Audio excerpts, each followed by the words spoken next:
Okay, so first you take 1 cup of butter. Here I've got 1 cup of margarine and 1 cup of butter. Sorry, 1 stick of margarine and 1 stick of butter. The margarine was what looked like it was all cracked. It was in the freezer. And then you cream 1 cup of sugar with the butter. I'm using half a cup of sugar and half a cup of sucralose or Splenda because I need a low sugar option. This is a lid my husband made in order to create a less mess mixer. I started using margarine instead of butter because of the price and because it's better for your cholesterol. Here's what it looks like when it's creamed. Nice and mixed well.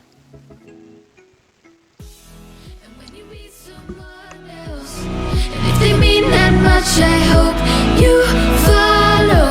Hope you follow them. 3 egg yolks are needed, but we're doing a no egg recipe today, so I'm going to use an Aquafaba egg replacer. This is made by whipping the water from a can of chickpeas. 1 tablespoon equals 1 egg yolk, and then 3 tablespoons equal a whole egg if you're using that replacer. So I made this in an ice cube tray and then stuck it in this container and froze it, and so they're not really the right size. So now I'm trying to actually get a tablespoon to see if that is better for the recipe.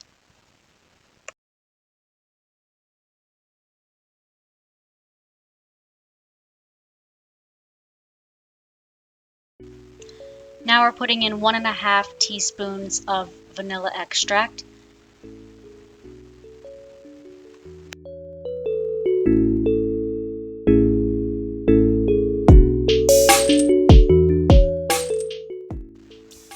Now we're adding 2½ cups of flour, and I am using whole wheat flour because of my glucose issue.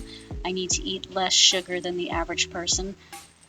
And whole wheat is helpful in reducing your A1C because of the fiber content in it. So these cookies will look a little browner than you're probably used to seeing.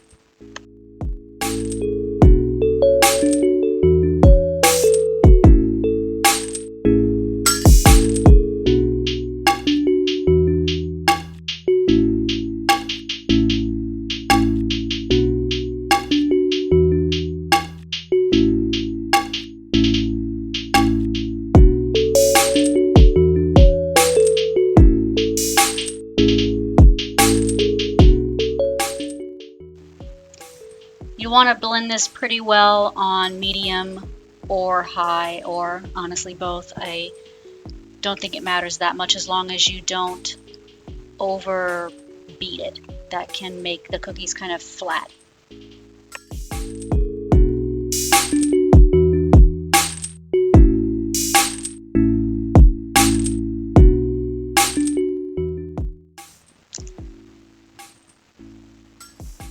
So we're going to take a look at the dough and see how the egg replacer worked. Again, we used Aquafaba, and it did not do a good job, and I don't know if that is because I had the wrong amount of Aquafaba or if it is because it was frozen. I actually forgot to defrost it before the recipe. I am planning on trying Aquafaba again, but this time when I whip it, I'm going to just pour it into a container and then use the tablespoon to scoop out the amount I need as I need it. Putting it in the egg tray, not the egg trays, the ice cube trays was a bad idea because it's not quite the right size. It didn't come out of the tablespoon evenly due to the consistency of it when it's whipped.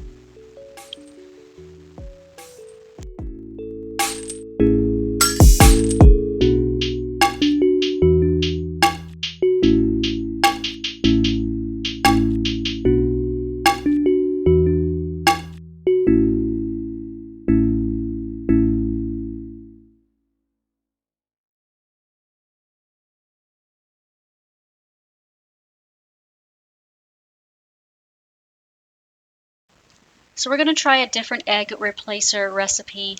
This one involves mixing 1 tablespoon of cornstarch with 3 tablespoons of water to equal 1 egg. This recipe does call for 3 egg yolks, no egg whites unless you want to roll the cookies in egg whites at the end.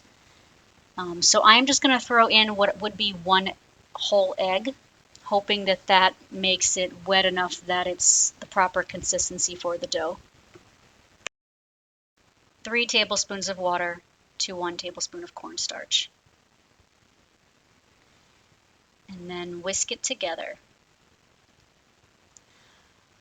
Whisk, whisk, whisk. Whisk, whisk, whisk. Whisk your cornstarch. Whisk your cornstarch.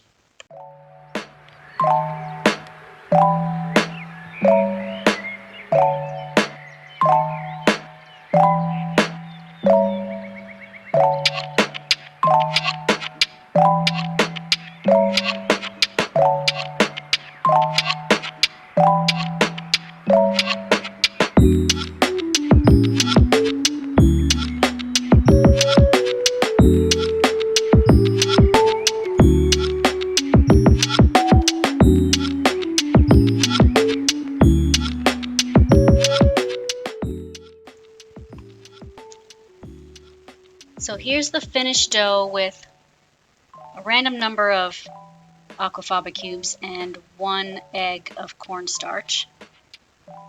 1 tablespoon of cornstarch, 3 tablespoons of water. It's definitely got the right consistency for cookies. It's not sticking to my fingers, but it is sticking to itself. So I'm pleased with that. Okay, now we're going to roll the cookies into balls about 2 inches. Anytime I make this recipe, I think I know what 2 inches is, and I don't, because I always make my balls a lot smaller. And I think it's because in my head I think, oh, well, if the cookie's smaller, I can eat more of it, and it won't be a problem. But that's silly.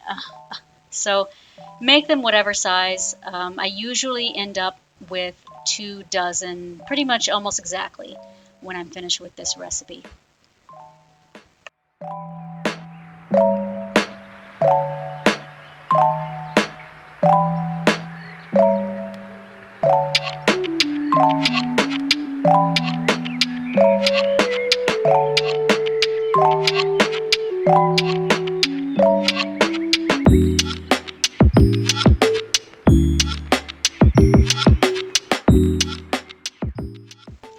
Now we're taking a rounded spoon. I happen to have a teaspoon or half teaspoon. I forget which size I usually use for this.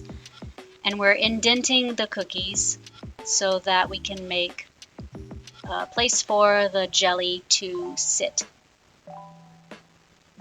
This is my frozen jelly.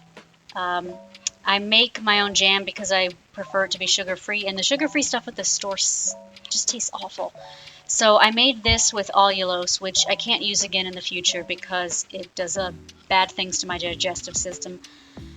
So I'll probably, once I run out of frozen jam, yes, I put it in ice cube trays and I freeze it. Once I run out of it and I need to make another batch of jam, I'll probably do a video on that recipe, but I think I'll be doing part sugar and part sucralose, so maybe a quarter real sugar in the recipe. That's my new thing now. Sucralose doesn't taste very good compared to sugar and allulose, but it's a lot better for you digestively speaking. It doesn't mess with your system. So I think just putting a little tiny bit of sugar and the rest sucralose is the way I'm going to go in the future to get the taste and the health benefits of both ingredients.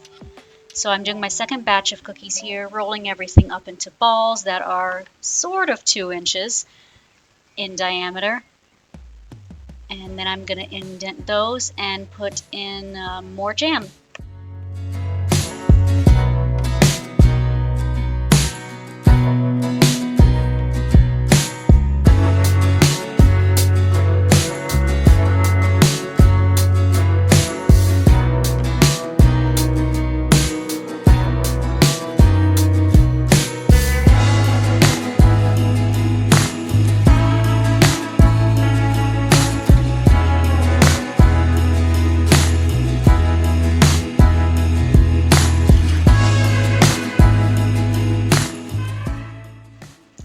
If you don't have a rounded spoon of sorts, you can use your thumb for these. I should have mentioned that in the beginning. That is why they're called Thumbprint cookies.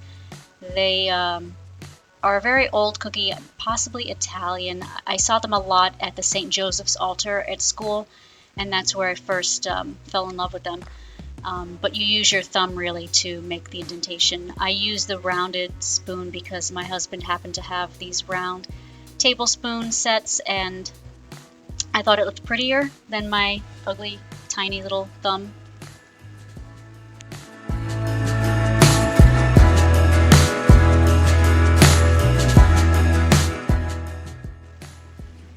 So this is a reusable bag, Rusby brand. It's one of my favorites, of date jam. It does not look great because it didn't solidify in the freezer when I put it in ice cube trays.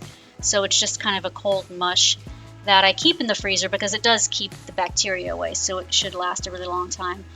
And we kind of fell in love with dates in my family.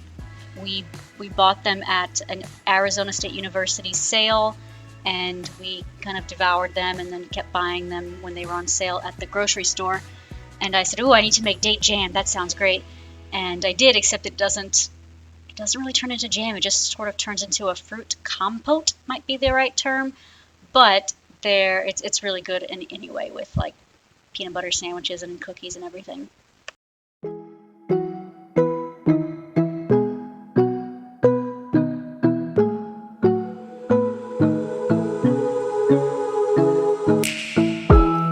We've been looking in each other's eyes. It's been a long time trying to get it right. Is there anything left there for you?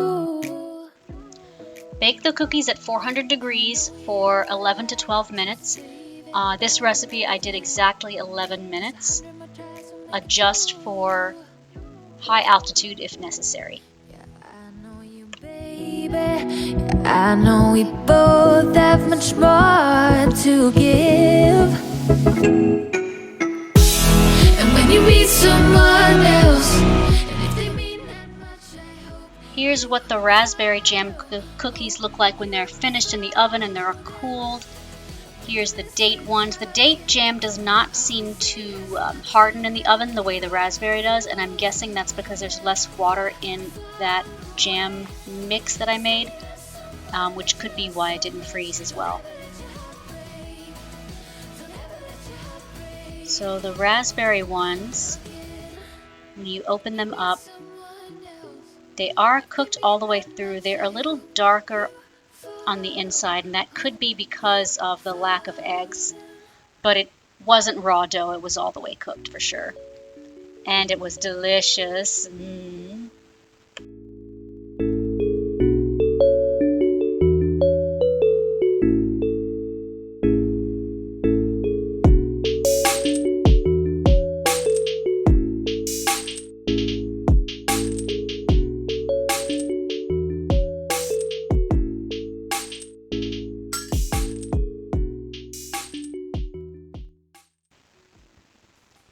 Here's the date jam one close up. That dark brown thing is a stem that was on the date. I did not pick that off earlier. Cooked all the way through. The jam is not doesn't have any water in it, so it's not solidifying very well. Same darkness on the inside. And same delicious taste. So I hope you like this really easy, low sugar, egg-free recipe for Thumbprint cookies. You can use any kind of jam you want in them. Please tell me your favorite. Like, share, and subscribe.